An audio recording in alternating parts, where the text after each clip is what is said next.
Alhamdulillahi Rabbil Alamin. Wa bihi nasta'inu ala umuri dunya waddin.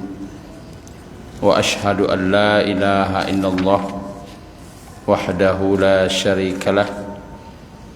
Wa ashhadu anna Muhammadan abduhu wa rasuluh.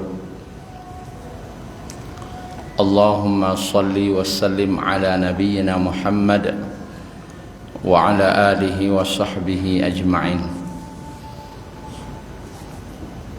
Bersyukur kita kepada Allah atas nikmat iman dan Islam yang Allah berikan, serta salawat dan salam kita mintakan pada Allah semoga senantiasa tercurah untuk Nabi kita Muhammad sallallahu alaihi wasallam.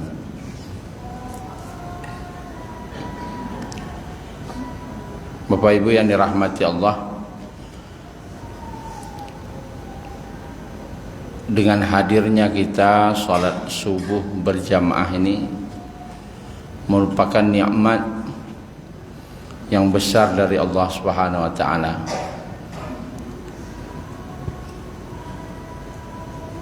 Berjamaah subuh ini memiliki nilai yang sangat tinggi. Disebutkan dalam hadis riwayat Muslim, man shalla 'isha fi jama'ah fa ka'annama qama nisfal lail. Wa man shalla subha fi jama'ah fa ka'annama shalla al-laila kullah. Barang siapa yang salat isya berjamaah, dia seperti salat tahajud separuh malam. Dan barang siapa yang salat subuh berjamaah, dia seperti salat tahajud sepanjang malam. Jadi dengan hadirnya berjamaah subuh ini, walaupun kita tadi malam belum sanggup salat tahajud sepanjang malam, tetapi Allah berikan pahala tahajud sepanjang malam itu karena kita berjamaah subuh ini. Amin ya rabbal alamin. Itu baru pahala berjamaahnya, bukan pahala salat subuhnya, bukan, berjamaah subuhnya. Belum lagi pahala 2 rakaat sebelum subuh, rakaat al-fajri khairum minad dunya wa ma fiha. 2 rakaat salat sunat sebelum subuh lebih baik daripada dunia dan seisinya.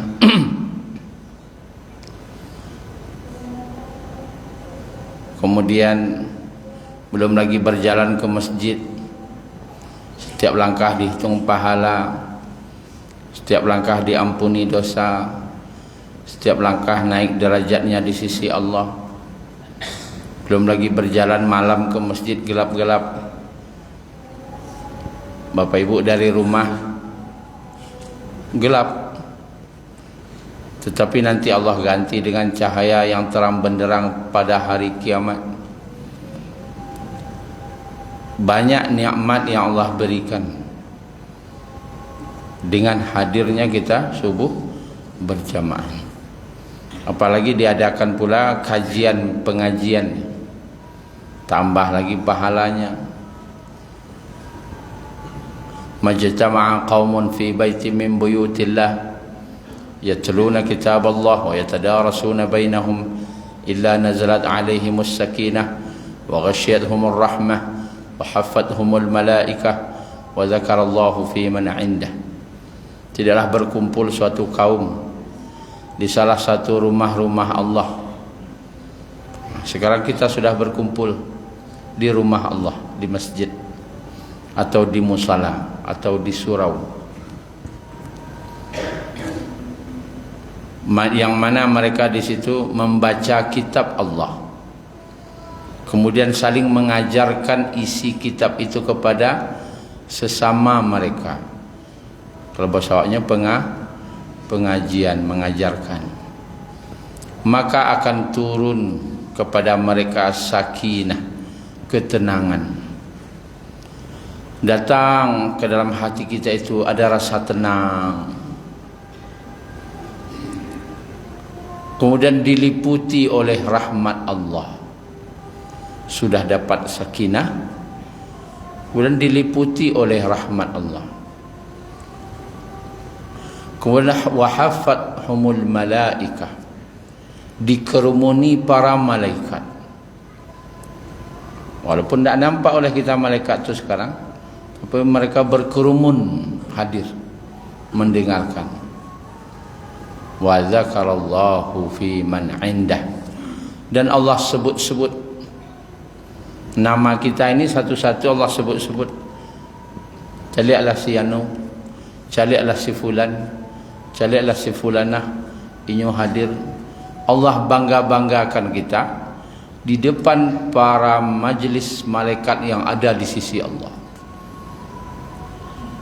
Jadi nan disebut Allah siapa? Nan hadir saja. Enggak ada ngoncongnya dibaca-baca. Dan banyak yang lain. Maka mudah-mudahan Bapak Ibu, kita minta pada Allah, Allah beri awak istiqamah sampai akhir hayat dalam ketaatan kepada Allah Subhanahu wa taala. Baik Bapak Ibu yang dirahmati Allah, kita dasari pengajian kita dengan surat Al-Mulk ayat 2. A'udzubillahi minasyaitonir rajim. Bismillahirrahmanirrahim. Alladzi khalaqal mauta wal hayata liyabluwakum ayyukum ahsanu amala. Allah yang telah menciptakan kematian dan kehidupan untuk menguji kamu siapa yang paling baik amalnya.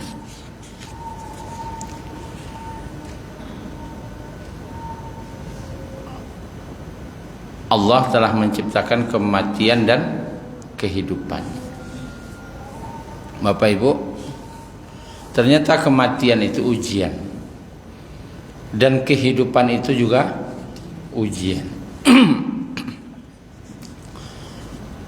Nah, kini kok Bapak Ibu, kita sedang hidup. Maka ada beberapa poin penting yang kau pernah mungkin mau sampaikan di tempat lain, tapi kita ulang-ulang balik kerana awak lupa. Istilah bahasa awaknya lupa-lupa mainan. Pasal jalan dek batampuah, apa kaji dek baulang. Kita ulang-ulang kaji kau balik, biar awak tak lupa. Kalau kacamata ke di atas kepala mahnya lupa. Apa boleh kaji? Ada beberapa poin mengenai hidup yang harus kita selalu ingat, tak boleh lupa. Kalau lupa harus diingat. Judulnya hidup. Tadi kan Allah menciptakan kematian dan kehidupan. Hidup. Yang pertama, ada namanya maksud hidup, atau maksud itu kan bahasa Arab, kalau diterjemahkan tujuan hidup. Awak harus punya tujuan hidup. Tujuan hidup. Maka tanya ke siapa yang menciptakan awak? Tujuan apa kau diciptakan? Tanya ke orang yang buat apa? Tahu orang punya apa kau, tujuan kau dibuat kau. Kau tujuan apa dibuat? Kau ada kenaan mana? Galih. Tujuan galih kau dibuat. Kau orang nan membuat kau nan tahu. Nah, awak itu siapa nama itu awak? Allah. Kecik Allah tentang awak, tujuan awak itu. Dalam surah Az-Zariyat Allah jelaskan ayat 56, wa ma khalaqatul jinna wal insa illa liya'budun. Tidaklah aku ciptakan jin dan manusia kecuali untuk beribadah. Jadi tujuan Allah hidup awak ke dunia ko pai beribadah dalam rangka mentaati segala perintah Allah. Ke dunia ko kamangawak turian ke Allah, sembahlah Allah. Jangan mempersekutukannya dengan sesuatu apapun. Nah, kini ada orang mencari kehidupan kok, membangun rumah, mencari harta benda, menikah, dan yang lain-lain itu bukan tujuan hidup. Perlu bedakan tujuan hidup keperluan hidup Mulang balik, tujuan hidup, keperluan hidup itu tidak sama dah. Keperluan hidup, awak hidup perlu makan. Awak hidup perlu minum. Awak hidup paralu rumah untuk sampai singgah. Paralu. Bukan tujuan hidup pai makan. Tu tolong bedakan. Pai kamak mengaku dunia pai makan minum. Nah, itu tujuan hidup ke dunia, ndak pai makan minum dah. Cuman dek awak sedang hidup paralu perlu makan, tapi bukan tujuannya pergi makan minum ke dunia. Awak hidup paralu rumah, bukan ke dunia pergi membaik rumah. Allah surah itu. Nah, bedakan itu. Awak ke dunia paralu ada pasangan, paralu anak, perlu awak menikah, keperluan hidup awak. Perlu pasangan awak dalam hidup. Tapi pergi ke dunia bukan untuk pergi menikah. Nah, itu tujuan keperluan. Mencari piti, awak paralu piti. Perlu. Bukan tujuan hidup mencari piti. Nah, itu dah. Tolong beda dua bahasa tadi.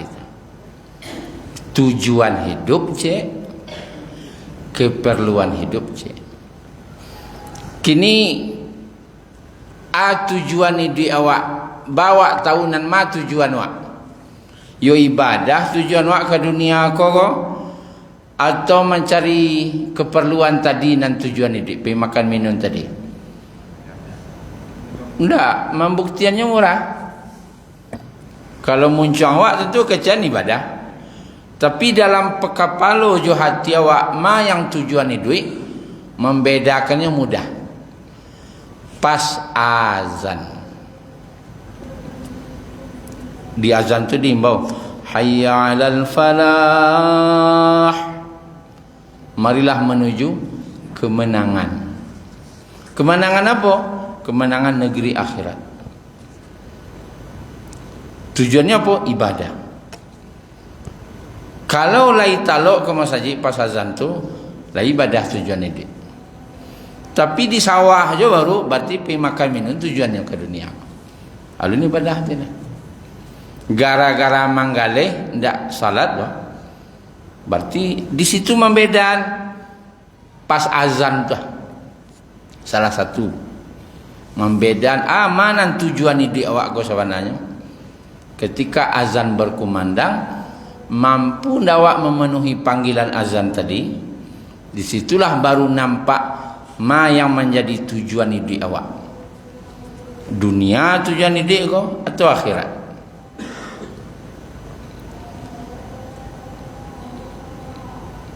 Jangan gara-gara ke sawah, ke para manggale, karajo, batukang, menjahit, ya. gara-gara itu ndak melenceng dari tujuan awak. Aku yang kadi jago bana. Jadi kanak-kanak, ya kaji ko kadi kanak-kanak kanya. Sedang menjahit teh, tagayang baru sekecil. Lewat tujuan nak pengen menjahit ke dunia aku nak apa ibadah tinggal aku sebentar. Itu lain namanya.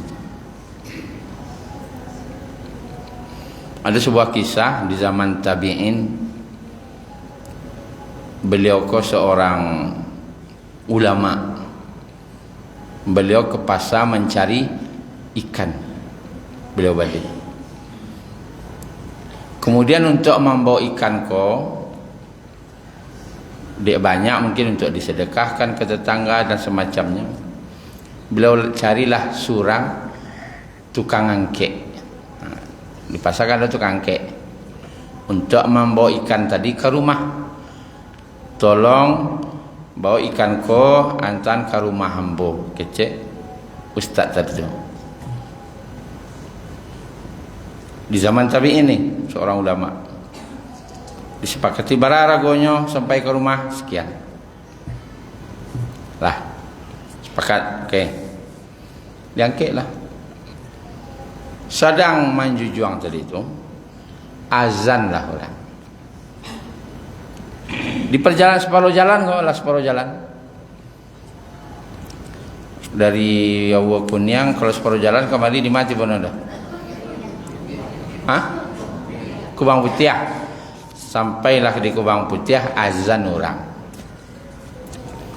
Tiba-tiba barantilah anak muda tadi. Yang muda baru, anak muda baru. Berhenti. Maka berhenti. Cik ulama azan. Diturunannya lah ikan yang jujuang tadi. Kamanga ambo ka salat dulu. Kalau bapak bisa menungguan ambo, tunggu ambo sudah salat. Kau ulama kan ngecek. Tapi kalau pak tidak bisa menungguan, tarik salah pulang. Tidak usah sebayar. Berarti batal salah. Ambo salat dia. Tak kaji lah ulama. Masya Allah. Kuat ina anak muda gua. Jadi sama pergi salat kita. Pergi salat. Sudah salat, dijujungnya balik. Tiba di rumah, bisanya ke orang rumah. Tu anak muda tu luar biasa. Tukang angkeknya tapi menjago salatnya, Masya Allah benar. Janganlah untuknya makanan. Pemuda kau pai. Kau dulu, kau ada makan dulu. Dia maaf pak, ambo sedang puasa. Oh itu kan angkek puasa. Ayo, payahlah mencari kau kan. Jadi itulah keadaan dulu. Itu di zaman tabi'in. Nabi, zaman sahabat, zaman tabi'in. Mode itu kuat iman orang dulu. Jaleh di orang sampai anak muda sampai tukang angkek di pasar pun tahu mana tujuan hidup, mana keperluan hidup. Tujuan hidupnya memang beribadah. Mamanya meninggal bela. Kalau pak tidak suka, tidak ada. Bawa saya dapat lah, buka salat dulu. Air koko yang tidak maksudnya harus kita masukan balik. Kadiri awaknya orang dulu. Mana menjadi tujuan hidup dia awak kini. Intinya jangan sampai gara-gara dunia akhirat awak tersingkir. Itu saja. Contoh utamanya tadi salat. Puasa itu kan rukun Islam. Gara-gara manggalih di pasar, amuhnya tidak puasa. Itu kanlah bergeser namanya. Tak manggalih jadi tujuan hidup namanya lah. Tak jadi ibadah tujuan hidup. Gara-gara ke sawah panik ke sonde, panik nak kini ke sawah. Hari panik awak menyabi awak mai riak. Kena taluk puasa. Gara-gara menjabi mai riak tak puasa. Masa keperluan hidup menjadi tujuan hidup gini, kau payah. Maka apa ibu? Itu yang kita dudukan dalam hati kita masing-masing. Atau tujuan hidup kita apa? ibadah kepada Allah. Sedangkan yang selain itu namanya keperluan hidup. Satu. Yang kedua, ada namanya cita-cita hidup. Ada tujuan hidup, cik. Ada cita-cita, cik. Cita-cita hidup apa, ibu? Tak ada punya cita-cita hidup. Ada. Bahagia dunia akhirat, Masya Allah. Cita-cita hidup salah satunya Allah cantumkan dalam surah Ar-Ra'd ayat 23. Jannatu adni yadkhulunaha wa man salaha min abaihim wa azwajihim wa dzurriyyatihim. Surga Jannatul Adnin, masuk ke dalam surga itu mereka bersama bapak ibu mereka, bersama istri-istri mereka, bersama anak cucu mereka. Cita-cita hidup masuk surga. Tambahnya jo bapak ibu awak, jo pasangan awak, jo anak cucu awak. Tu nan cita-cita. Atu surganya Allah. Bakok sarugo cita-cita jauh bedanya dengan cita-cita yang lain. Kalau cita-cita yang lain bersifat sementara. Ide ko cita-cita tu harus panjang, jauh ke depan. Tu nan cita-cita. Kalau jadi dokter tu baru Ustaz, itu pekerjaan hidup. Anda cita-cita dah kerja, pekerjaan hidup. Wak di dunia karajo, karajo. Adonan polisi, adonan petani, adonan pedagang, adonan dokter, adonan pegawai. Itu pekerjaan hidup. Jadi jadian pekerjaan hidup kau cita-cita, kau salah letak. Jangan diajan karena karajo kau jadi cita-cita. Itu salah gadang wak sebagai orang tua. Cita-cita hidup itu masuk surganya Allah, jauh ke depan. Bedakah ketika awak menanamkan kepada diri dan anak cita-cita itu masuk surga, cik, jukarajo, cik? Bedakah? Jauh bedanya. Bedanya kalau nyo cita-citanya surga yang tertanam dalam kepala jo hatinya, ba jalan ka surga ko lancar. Dan ketika ada sesuatu terjadi dalam hidupnya, nyo ka masuk iko para lu manyogok kamu itu misalnya harus disogok, kalau mau nyogok kau boleh sampai wak ke surga ko. Maka itulah, oh ndak usah kalau menyogok kau masuk neraka ko. Kalau mau itu ndak usah. Mau cita-cita mau kau masuk surga. Gara-gara itulah mau nak kau masuk surga ndak usah. Itu kecil. Itu orang yang punya cita-cita. Sehingga anak tadi itu langsung cita-citanya kok filter dalam hidupnya untuk membedakan mana yang elok dan buruk. Tak perlu nak payah-payah manajan kanak kau lah. Kerana cita-citanya lah sarugo. Kamanyo payah tak cameh lah. Kerana cita-citanya sarugo. Sehingga dalam ketikanya merantau tadi jauh dari orang tua kan cameh. Ya? Cameh orang tua kau. Baalah nak sini. Oleh kata jago lah ibadahnya, oleh kanulah no. Dek cita-citanya dari ketik lah sarugo. Bapak ibu tak perlu cameh. Terangah orang azan, awak kan masuk surga ya. Banyak masjid. Ada kemaksiatan terjadi di kota besar misalnya. Kaliko kajo ko ndak jadi masuk surga beko. Deklah itu akhirnya kerajonyo yang mengantarkannya ke surga. Bako banyak kemaksiatan, salah satunya sebab cita-cita tadi itu pekerjaan. Nyo harus jadi pejabat. Ya, cita-citanya jadi pejabat. Jadi menteri, jadi ini, jadi itu, cita-cita. Rupanya dalam mencapai cita-cita tadi harus inilah, harus itulah. Akhirnya kerjanya tidak perlu mau halal mau haram dan jadi tercapai. Karena cita-citanya dunia. Mau jadi iko harus membayi, harus menyogok. Biasalah, dapat agak nyogok dah mah. Jadi capai. Karena cita-citanya itu mau halal mau haram. Nah. Tapi kalau surga, jauh lah bedanya. Maka ajarkan ke anak awak, cucu awak, mulai sejak ketik kau cita-cita tu ke surga.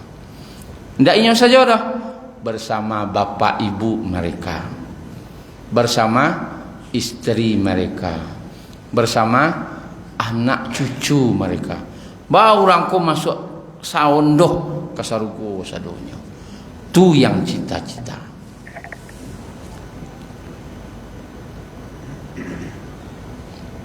Itu yang kedua. Kemudian yang ketiga.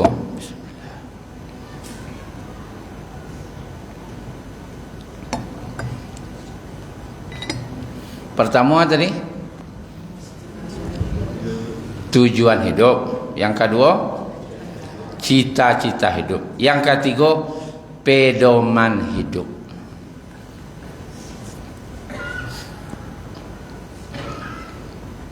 Bapak Ibu beli HP atau laptop kan? Ada enggak buku panduan di dalamnya? Buku panduan namanya. Buku pedoman penggunaan. Dia tu cek ketik cara penggunaan. Beli Magic ada buku ketik dalam cek cara menggunakan. Ada buku pedoman.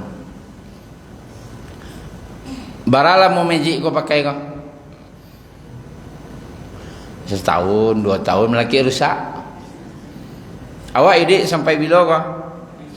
60, 70 tahun standar kan? Ada yang lebih, ada yang kira-kira 60, 70 tahun kalau dipakai idik kau, tidak ada pedomannya kau. Pasti ada. Apa pedoman hidup awak? Dalam surah Al-Baqarah ayat 2 Allah Subhanahu wa taala berfirman, "Dzalikal kitabu la raiba fih." Itulah dzalikal kitab. Itulah kitab Al-Qur'an yang tidak ada keraguan padanya. Hudal lil muttaqin. Petunjuk hidup bagi orang yang bertakwa. Petunjuk. Pedoman hidup.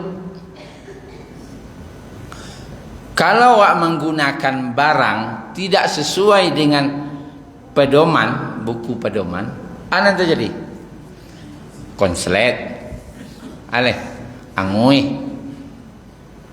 Kalau tidak sesuai pedoman, angui. Misalnya membuat kue bolu lah. Kini kalau ada pakai atur waktu.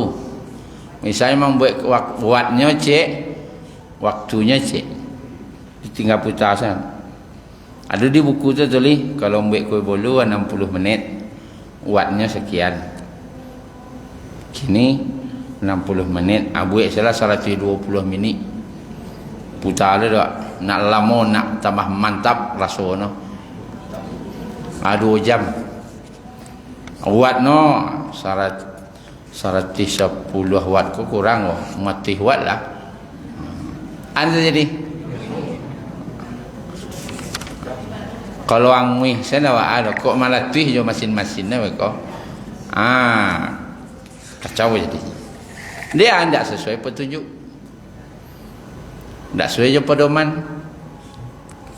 Awak kan hidup 60-70 tahun. Inginkah hidup wa aman dan bahagia? Ikuti pedoman. Bako awak basiara sidik Ustaz. Resah, gelisah, batang kata risan. Bako ndak ada naman Ustaz. Laki bini Ustaz kadanglah muak aja Ustaz. Kan ada orang yang celah muak celek laki kan. Ia ndak sesuai pedoman hidup, itu saja. Hidup kau ndak sesuai pedoman. Karajo di rumah tu ndak sesuai petunjuk.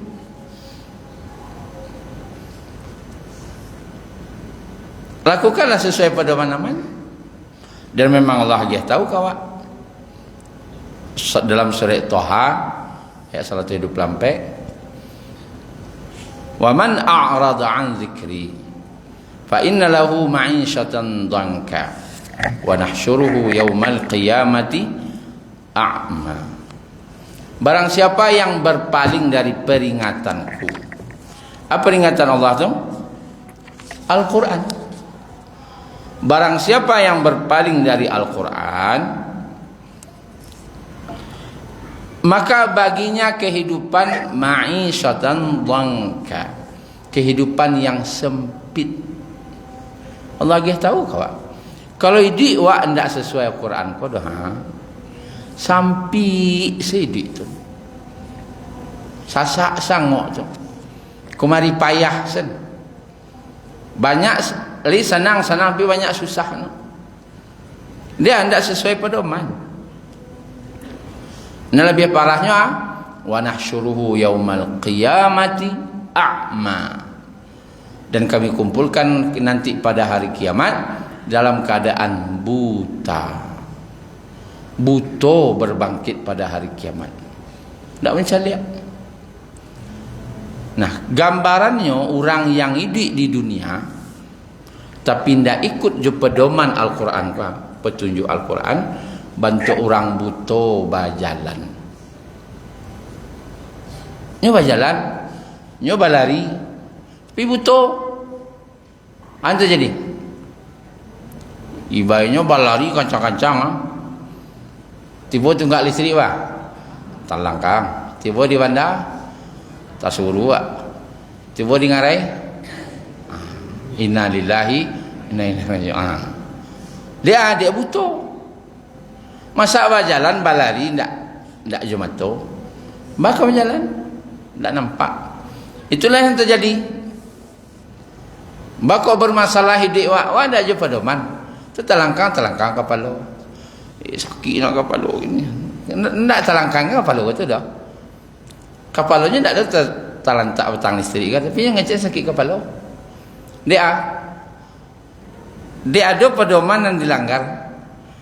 Sakitnya. HP ko dicas. Tapi mencasnya jo watt nang gadang. Itu konslet. Tidak sesuai dengan arus yang seharusnya masuk kemari. Gadangan masuknya konslet. Ketek bana lamun amat panuahna. Ikuti pedoman. Kalau ingin aman hidup di dunia sampai ke akhirat aman, selamat dunia akhirat Bapak Ibu. Kalau ingin selamat dan bahagia dunia akhirat, ikuti pedoman. Apa namanya? Al-Quran. Itu pedoman hidup. Lah tiga. Yang keempat ada namanya contoh hidup. Ku ada buku pedoman. Mengamalkannya baca caranya. Para lu contoh. Kalau Bapak Ibu menurut baca surang-surang tu amalan surang, masa serak kaji beko. Kan dalam buku pedoman tu ada tulisan. Siko ada gambar kan? Contoh. Contoh penggunaan. Ada contoh situ. Ada contohannya. Pedoman hidup ko perlu contoh. Baca mengamalkan Quran. Siapa contoh hidupnya? Dalam surah Al-Ahzab ayat 21.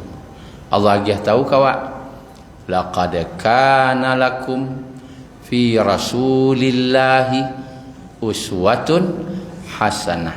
Sungguh benar-benar ada bagi kalian pada diri Rasulullah itu contoh teladan yang baik. Ditanya kepada Aisyah, bagaimana akhlak Nabi? Kana khuluquhul Quran. Akhlak Nabi itu adalah Al-Quran. Beliau itu Al-Quran yang berjalan. Kalau ingin tahu isi Quran, cari Nabi. Karena beliau Al-Quran yang berjalan. Contoh dari Al-Quran, pengamalan Al-Quran. Kalau ingin hidup, harus ada contoh. Contoh hidup Nabi Muhammad sallallahu alaihi wasallam. Dalam berakidah, contohlah Nabi. Masalah iman. Dalam beribadah, contohlah Nabi. Dalam bermuamalah, kok manggalih kah? Kok berhutang piutang kah? Kau pinjam meminjam kah? Kepagang gadai kah? Bermuamalah, contohlah petunjuk Nabi. Dalam bermuasyarah, hubungan kekeluargaan, awak bertetangga, awak menikah, awak berkeluarga, contoh keluarga Nabi. Kemudian dalam berakhlak, contohlah Nabi. Lah ada contoh hidup aku. Kini Allah tak mengikuti contoh, itu masalahnya. Orang yang tak mau mengikuti contoh, kolah yang hidupnya berantakan. Yang tak sesuai contoh, salah arah jadinya. Kalau hidup tanpa contoh. Dalam berakidah misalnya, contohlah Nabi dalam mengimani Allah, tidak berbuat syirik. Contoh, aku masih ada juga kadang di masyarakat, namanya anak kena palasi, abagih lo jimai kanak ko bakal luang lo banang 7 haragam, bacari lo peniti patah, apa pinjai patah, asia lo nama ajan ajla jadi kajo-kajonya tu le. Atau di kepala bayi itu balata lo bareh nak tawa kepala no. Kalau nak tawa tu baca surah Al-Fatihah, ayat kursi, nak bareh kelihatan situ dah. Bareh tu kan di tanah tu, dah untuk di, dah untuk apa nama kepala wahi. Tu basi barani. Dalam beribadah, Nabi menjaga salat. Nabi selalu salatnya berjamaah. Selagi beliau mampu berjamaah, beliau selalu berjamaah di masjid di awal waktu.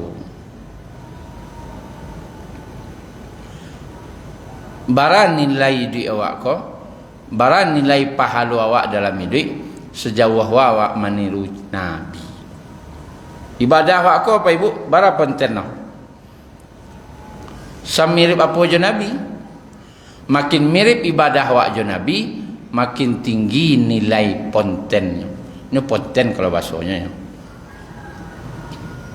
Nilai ponten awak tu. Sejauh awak mirip je Nabi. Contoh, Nabi kalau salat maghrib apa ayat dia baca?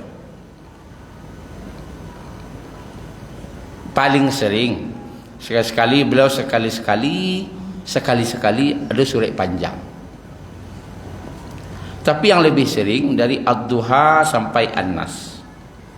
Dari Ad-Duha sampai An-Nas. Pasti mau garik ku acok pendek. Aja dibacalah Baqarah tu hari. Tak sesuai sunnah beko. Tak mirip je contoh. Subuh jangan dibacalah kuliah kafirun. Nabi subuh tu nam panjang. Nabi subuh acok panjang-panjang. Mau garik acok yang pendek. Tu nan contoh salah satu tu. Jadi balik-balikan subuh pendek-pendek sayanya. Mau galik panjang-panjang, aku ndak contoh, ndak sesuai contoh. Berarti konten awak barang kurang. Jadi satu itu. Contoh aku kini ya. Lomba mirip Ustaz Salahuddin. Membuat gambar mirip dengan Ustaz Salahuddin. Siapa yang paling tinggi nilainya? Yang paling mirip Ustaz tadi. Yang paling mirip. Kini kau nilai ibadah wak kau berapa? Siapa yang paling tinggi? Yang paling mirip je Nabi. Itu saja. Karena Nabi lah contoh hidup. Ada pertanyaan contoh kau. Salat sunat sebelum subuh. Berapa minit? Sudah azan ke kamai? Mau boleh minit lah. Kalau di Makkah Madinah 15 sampai 20 minit sudah azan baru kamai. 15 minit 20 minit kan lama dong. Lama mah. Rakaat pertama 2 rakaat sebelum subuh tu surah An-Naba 40 ayat. Rakaat kedua An-Nazi'at panjang lu. An-Naba rakaat pertama, An-Nazi'at rakaat kedua panjang-panjang. Si A, yang si B rakaat pertama qul ya ayyuhal kafirun. Rakaat kedua qul huwallahu ahad. Mana kadang palonya? Si A atau si B?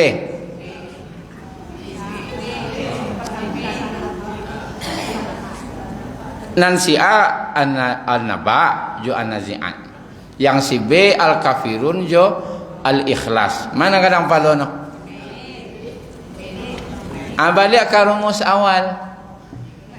Anan dibaca Nabi. Itu dulu. Nabi dalam salat sunat 2 rakaat sebelum subuh. Apa yang beliau baca? Ternyata Al-Kafirun dan Al-Ikhlas. Berarti siapa yang paling tinggi kontennya? Si B. Kalau seketik baca sah, ya seketik, tapi nilainya tinggi pada si A. Karena inyolah yang paling mirip jo. Jangan. Kenapa kira Nabi kalah dah? Tak mungkin. Jadi duit kau punya contoh, ikuti saja contoh. Aman dia. Laporan sampai culang lihat tujuan hidup, cita-cita hidup, pedoman hidup, contoh hidup. Yang kelima namanya adalah teman hidup. Pak ada contoh hidup adalah teman hidup. Siapa yang kawak jadian teman dalam hidup wakah? Suami awak, istri awak, itu pasangan namanya. Itu pasangan hidup. Kalau teman itu dalam surah An-Nisa ayat 69, salah satu teman yang kawak jadikan dalam hidup itu adalah wassalihin wa hasuna ulaika rafiqa. Dan orang-orang saleh dan mereka itulah sebaik-baik teman hidup. Siapa teman hidup awak? Orang-orang saleh. Kalau kawan cari orang nan elok, itu teman hidup. Arti saleh apa ibu? Itu dulu. Ustaz? Enggak. Ulama lah. Saleh itu artinya memperbaiki keadaan dari yang buruk menjadi baik, namanya saleh. Artinya orang yang amuah magiah tahu kanan elok. Carilah kawan yang amuah menunjuk awak kanan elok, namanya orang saleh tu. Tak perlu gaya jadi ustaz dah. Tak perlu gaya jadi ulamanya dah. Asal ya muah kawan tadi menunjuk awak kanan elok, namanya saleh. Carilah kawan yang amuah menunjuk awak kanan elok tu saleh. Makanya orang gaya pasan kawan cak cari anak. Hati-hati bah kawan. Cari kawan yang akan bawa awak ke nan elok. Kan itu pasan. Kawan yang bawa nan elok. Kalau kawan yang akan bawa ke nan buruk, jangan cuba-cuba sekadar salah. Tapi kalau kawan dakek, cari kawan yang kawan bawa awak ke nan elok. Kawan yang membawa ke nan elok itu nan soleh.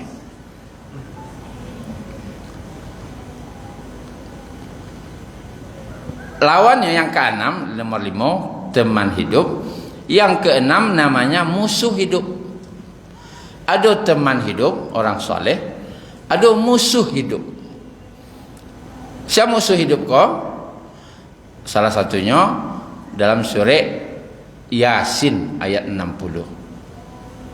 Alam a'had ilaikum ya bani Adam alla ta'budus syaitan innahu lakum aduwwum mubin. Bukankah kami telah mengingatkan kepada kalian wahai Bani Adam, janganlah kalian menyembah syaitan. Dalam ayat lain, wala tattabi'u khutuwatis syaitan. Jangan ikuti langkah-langkah syaitan. Innahu lakum aduwwum mubin. Sesungguhnya syaitan itu bagi kalian musuh yang nyata. Arti syaitan saleh artinya tadi yang mengajak kanan elok, yang mendekatkan diri kepada Allah, namanya orang saleh. Syaitan kebalikannya. Syaitan itu segala yang menjauhkan dari Allah, segala yang membawa kanan buruk, namanya syaitan. Siapa syaitan tu tunjukkan nama syaitan. Jangan dibayang lo nan gentayangan-gentayangan di atas batang kayu. Nah, itu setan loh. Nan setan itu allazi waswisu fi sudurin nas, yang membisikkan keburukan-keburukan ke dalam hati manusia, minal jinnati wan nas, dari jin dan manusia. Jadi setan kau siapa? Ada nan bantu, ada nan tidak. Aja nih bayangan setanku yang ndak membantu, nambah bantu ada je setan. Pimen ko awak nah. Atu setan tu apa nama? Membantu orang nah. Ada nama no membantu ala no. Pikanu malawa bagadang awak lah kejam gadang.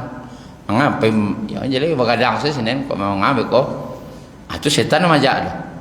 Setan mah tenang. Pi kecil lo kenyo lamati waksen kok setan mah. Cuma membantu minal jinnati, segala yang menjauhkan awak dari Allah, segala yang membuat awak mengarah kepada yang buruk-buruk, namanya syaitan. Segala yang mengajak awak kanan elok, itulah teman hidup, namanya orang saleh.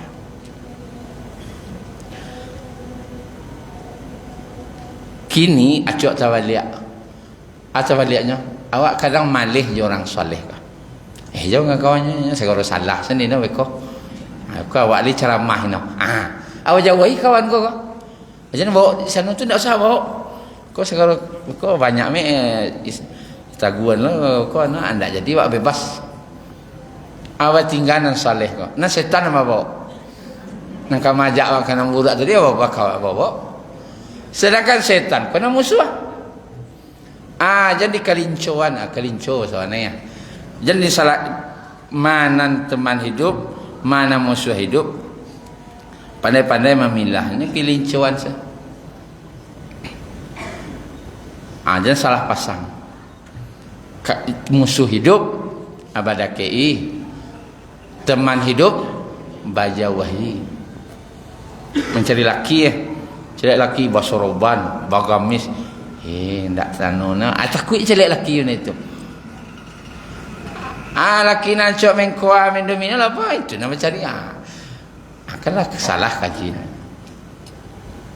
Teman hidup terakhir ada namanya tugas hidup. Kemungkin 60-70 tahun pergi melalala sedunia kau tak ada tugas ke dunia, tak mungkin. Ada tugas hidup harus tahu pegawai PNS misalnya, atau P3K lah, ASN kah namanya, masuk jam berapa? Jam 8, pulang jam manganya kan. Ada tugas kerja situ. Tapi makan duduk asyik kan tu ada. Tak mungkin kan? Ada kerjanya kan? Berapa jamnya? Dari jam 8 sampai nyampe 8 jamnya. Awak 60-70 tahun kamu duduk asyik dunia ke? Tak mungkin, ada tugas. Salah satu tugas awak dalam surah Ali Imran ayat 104. Wal takum minkum ummatun yad'una ilal khair wa ya'muruna bil ma'ruf wa yanhauna 'anil munkar wa ulaika humul muflihun. Hendaklah ada segolongan umat di antara kalian yang menyuruh kepada yang ma'ruf, mencegah dari yang mungkar, dan mereka itulah orang-orang yang beruntung. Ya, tugas awak salah satunya diukur inge maingean, watawasau bil haqqi watawasau bis sabri, saling menasihati dalam kebenaran, saling menasihati dengan kesabaran. Tugas awak maingean, itu tugas. Kalau ada orang berbuat salah, anak SMA nampak dua, bagonceng jo padusi, siana do. Wak tahu kau ndak anak ndak don sanak no ke kau. Lah SMA, berarti kerja salah ndak? Salah, ni ndak mahram do. Bakok berdua bagonceng. Ani yang sawa itu adalah syaitan yang diam kecana. Seorang yang melihat kemaksiatan lalu dia diam saja, dia syaitan yang diam. Syaitan wak. Tu tugas wak siapa? Nak, siapa mau? Siapa bu? Kau siapa mau gonceng kau? Kawan bu. Turun. Tak boleh dah. Kalau kayu bawa je nak kau, teri apa nak nikah? Baru boleh bawa. Betul. Kalau semua orang mengalajuan kau, tak ada kemaksiatan. Kini bakok kemaksiatan kau berkembang, orang diam. Banyak setan yang diam. Setan pi diam. Tapi biasa kena anak awak dah. Tu setan diam. Biasalah. Kau anu na baalo kau banyak lo biasalah.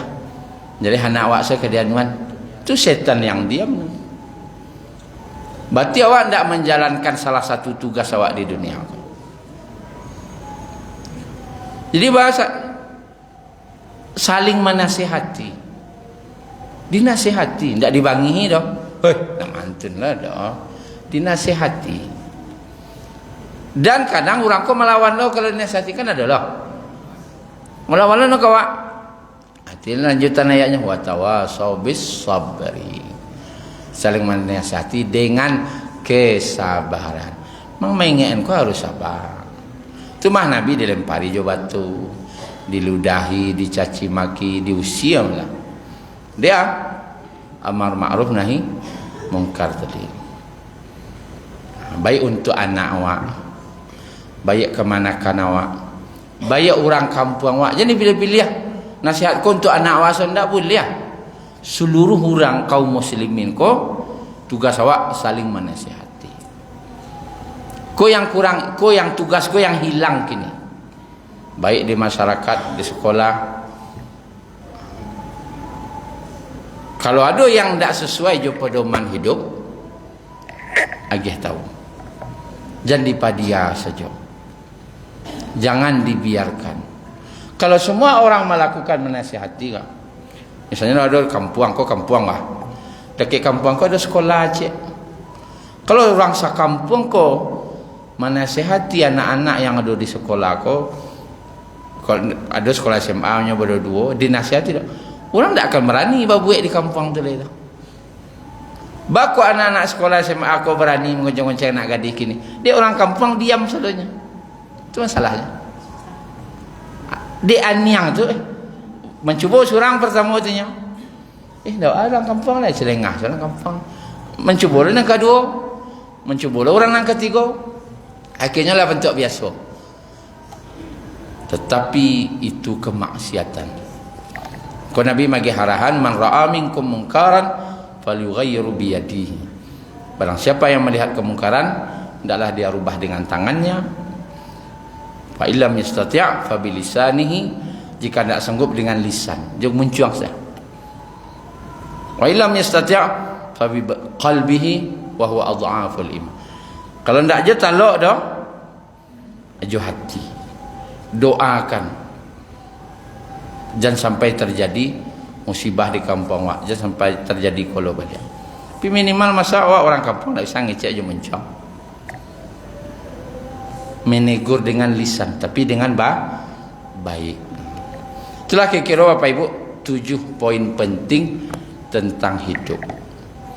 Pertama, ada tujuan hidup, yaitu ibadah. Yang kedua ada namanya cita-cita hidup, yaitu masuk surganya Allah. Yang ketiga ada pedoman hidup, yaitu Al-Quran. Yang keempat ada contoh hidup, yaitu Rasulullah sallallahu alaihi wasallam. Yang kelima ada teman hidup, yaitu orang saleh. Dan yang keenam ada musuh hidup, yaitu syaitan, baik dari jin dan manusia. Yang ketujuh ada tugas hidup, yaitu amar ma'ruf nahi munkar. Mungkin sampai di situ kaji kita. Kalau ada yang kau bertanya, silakan. Ya, Bu.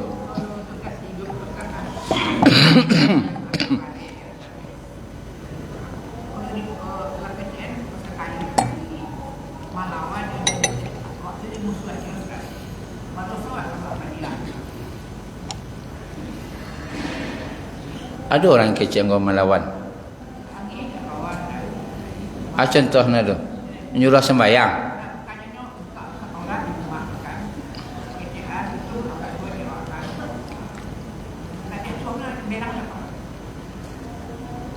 Oh, mantun. Mantun ni bahasa orang Melayu, mantun.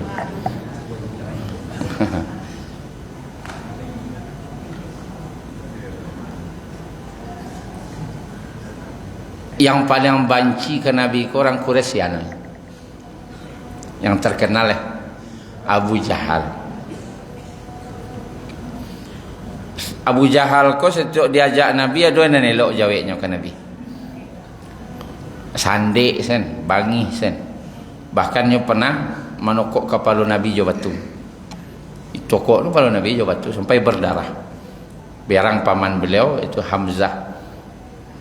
Hamzah ko yang membalihan ke Abu Jahal waktu itu.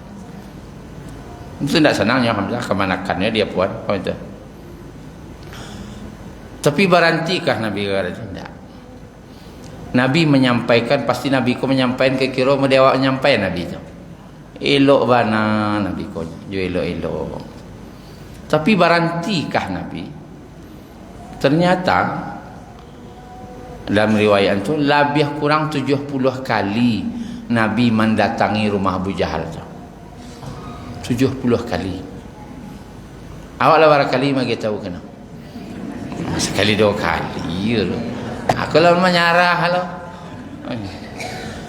Mana tahu nan katigo muah no. Alun jere untuk nang kampek kali nyampai na muah no. Alun jere tu nang kali mu. Tu nang ke 10, tu nang ke 20. Nah nanti intinya watawasau, terus saling menasihati. Tak ada berhenti dah. Makanya kata-katanya ya'muruna fi'il mudhari'. Mudhari' apa? Sekarang dan akan terus menerus. Tak boleh berhenti dah. Ambo sekali 2 kali ngecek nak gua. Anak ketiga ndak angai, ambo dak ngecek-ngecek. Itu ndak cara dakwah Islam tu dah. Dalam Islam ndak boleh macam itu. Ambo ndak pandai banyak kecek doa. Itu kan gaya awak, ego awak tu. Kadang ada orang parah pada itu. Sekali baru ngecek, 2 kali ngecek baru. Tidak mau orang. Itulah khatamallahu ala qulubihim tu. Ala tertutik mati hati no tu. Ala pandai lo amfonis hati orang. Sekali ngecek baru. Tak boleh. Awak harus berkasih sayang. Diulang je balik. Bangih nak yo biarlah. Diulang lo balik. Bangih nak biarlah. Jadi dakwah ko apa ibu? Dasarnya bukan marah, kasih sayang. Kasih sayang. Contoh, si kodo ngarai nak ada lah. Nak ada lah. Anda tangan iya kan nah? Tangan iya li. Bawah tu tangan iya. Tapi tangan iya ko ada sawah so kan? Ada sawah tu ada tangan iya. Ayah sedang gadang ini. Sudah hujan lebih, ayah gadang. Ada anak kita umur 3 tahun. Berjalan di tepi sawah tadi. Kalau nyoba injaan tu, awak tahu tanah turun tu. Masuknya ke dalam tangan ia cukup nyuik. InsyaAllah meninggal sudah tu. Nampak dia dari jauh. Awak padi asal. Minimal wak sorai kan tak? Oh nak, jangan ke situ jatuh beko. Tapi orang nan sabana sayang, kajan oken. Yang biak no anak ko. Anak ko dek nak ngarati, bangi no. Ah ibu, tokok-tokok ni ilapi-lapinya. Wak lapihan. Itu tinjau dia anak tadi umur 3 tahun ko. Lapihan awak pergi ke situ je. Ambo ka pergi ke situ lapihan ambo enak. Berlapihan. Bakon nak lapihan. Wah ibu je. Tu kira. Bangih nak biarlah wah ibu je nyo. Bangih nak biarlah kok bangih kai. Padonyo nyoi. Ndak kalau lapihan awak akarin nanti lapihan nyoi. Saya lah. Betul tak? Tak mungkin tak ada ibu abati namanya. Jadi Bapak Ibu yang dirahmati Allah, dasar dakwah ko kasih sayang. Masukan rasa ibu dalam hati. Kamu ngecek je orang tu, jangan bangih dasarnya ibu. Kalau bangih wak beda hasilnya. Ndak muahnya sakit hati wak tu bangih wak mana. Kalau Bapak Ibu menasihati orang sudah tu bangih wak kenyo, berarti dasarnya wak tadi jo kemarahan. Tapi kalau jo kasih sayang, walaupun nya berang, wak ndak pengaruh kawan. Biarlah wak ibu je. Ibu wak je. Kini tu ya. Ya, Assalamualaikum.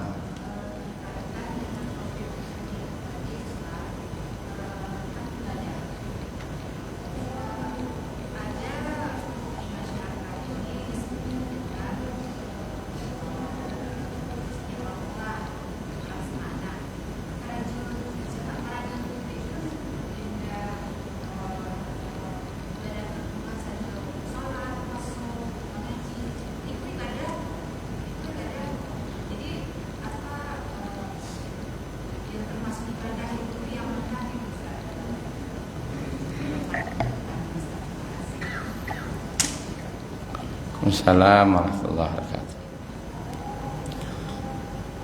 Ada namanya tujuan pokok ibadahnya. Tujuan pokok ibadah itu namanya rukun Islam. Yang menjadi dalam rukun Islam itu syahadat, salat, puasa, zakat, haji. Tu rukun namanya. Ana rukun kau tak boleh tinggal. Sedangkan selain itu ibadah kan ibadah. Sesuatu yang kita niatkan untuk mendekatkan diri awak ke Allah namanya ibadah. Segala sesuatu karajo selain yang 5 rukun Islam tadi yang mendekatkan diri awak ke Allah namanya ibadah. Pai sekolah itu ibadah. Ibadah. Kalau niatnya belajar karena Allah ibadah. Artinya pai karajo misalnya kakan tua. Karajo tu biada PA. Pe gaji wa akhir bulan. Gaji kau untuk ada wak menyekolah anak untuk ka sedekah, kau ka berkorban bisa Allah. Ibadah ka karajo tadi. Ibadah. Yang tak boleh itu adalah yang boleh sampaikan tadi. Jangan sampai gara-gara tu karajo awak tadi Wak tinggalkan tugas pokok. Tugas pokok yang rukun tadi. Tinggal yang rukun, yang wajib tu gara-gara yang pokok, yang kan yang di bawah itu levelnya. Contoh, basidakah cek, membayar utang cek, mana di luar piti sedang ada. Bagaimana bayar utang? Kan sedekah kau ibadah juga. Membayar utang hukumnya wajib bersedekah. Memang ke di duluan yang wajib. Nanti itu kira-kira. Jadi dalam berbagai macam ibadah kau banyak isadonya jadi ibadah. Dan pokok yang inti tidak boleh tinggal. Intinya. Ya gara-gara karajo salat tinggal itulah karena namanya tu. Atau gara-gara iko salatnya tinggal tidak puasa tu yang intinya yang tinggal itu yang tidak boleh. Gara-gara sedekah hutang tak bayar. Kau bayar kau tak boleh dah. Dulukan yang wajib. Kini itu kalau bahasa awaknya kini namanya bapandai-pandai. Bapandai datang ke orang deka ndak ada nak piti pembayar kini deka ayo biarlah ndak ada tapi beliau ndak baru sudah tu. Tu sakit hati orang. Beliau ndak ni sampai hutang dak letih nah. Yo kau ndak pun untuk anak sekolah aku wajib juga. Tapi hati orang masalah tu. Sakit hati. Jadi yang wajib dulu kan baru yang di bawah-bawah itu. Mungkin itu saja Bapak Ibu, cara biasa kurang mohon maaf. Subhanakallahumma rabbana bihamdika asyhadu an la ilaha illa anta astaghfiruka wa atubu ilaik. Assalamualaikum warahmatullahi wabarakatuh.